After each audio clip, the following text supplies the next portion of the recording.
బుద్ధుండాల Congress party BRS party నాయకులు సిగ్గుండాలి మీకు గిదా మీ కుట్రలు మీది బయటకు వచ్చి నీతులు వాడతారు మీరు ఏం చేసి ముఖ్యమంత్రి వ్యక్తి ఇవాళ ఇన్వాల్వ్ ముఖ్యమంత్రి గారు ఇన్వాల్వ్ ఏం చేసి ముఖ్య సమాజం చెప్పాలి ముఖ్యమంత్రి గారు రాత్రి మొగలు రెండు రోజులు నిద్రాలు మాని ఇక లియోనియో వేదికగా కుట్రలే కుట్రలు అయిపోయింది వీళ్ళొచ్చిరు వాళ్ళొచ్చిరు వీళ్ళ మడకపోయినాం వాళ్ళ మడకపోయినాం కిడ్నాప్ రైట్ వీట్ సోషల్ మీడియాలో మొత్తం రాయించుకున్నారు ఏమైంది ఇవాళ ఏం సాధించారు ఇంతమంది ముఖ్యమంత్రి 5 మంత్రులు ఎమ్మెల్యేలు బీఆర్ఎస్ పార్టీ అగ్రనాయకత్వం ఎంఐఎం పార్టీ ఒక్క బండి సంజయ్ అడుకోలేకపోయారు ఒక బండి సంజయ్ని అడుకోలేకపోయారు ఒక భారతీయ జనతా పార్టీ మా సైనికులను అడుకోలేకపోయారు మీరు వీళ్ళెవ్వరు పైసలు పెట్టి గెలవలే వీళ్ళందరూ నెల రోజుల నుంచి గత 2 సంవత్సరాల నుంచి ఒక్కొక్కరు ఇళ్లలో తిరిగి ప్రజలకు విశ్వాసం కలిగించి ప్రజల ఆశీర్వాదం గెలిచిన అందరూ కూడా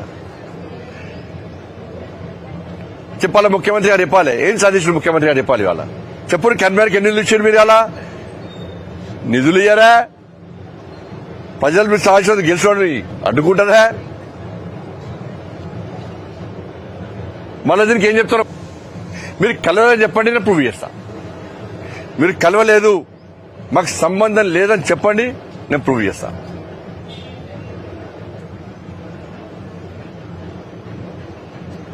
కానీ తెలంగాణ రాష్ట్రంలో ప్రత్యామ్నాయం భారతీయ జనతా పార్టీ వాళ్ళ రాష్ట్ర పార్టీ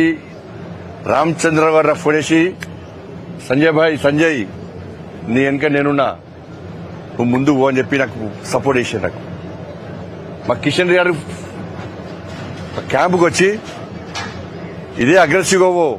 నీ వెనక నేనున్నా అని చెప్పన్నాడు డాక్టర్ లక్ష్మణ్ గారు ఫోన్ చేసి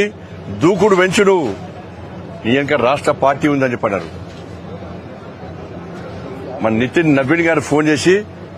ప్రజాస్వామ్యబద్దంగా మన ఎన్నికలు గెలవాలి ప్రజల తీర్పు కోరండి మీరు మీకండగా జాతీయ పార్టీ ఉందని చెప్పి మా జాతీయ అధ్యక్షులు నితిన్ నవీన్ గారు ఫోన్ చేసి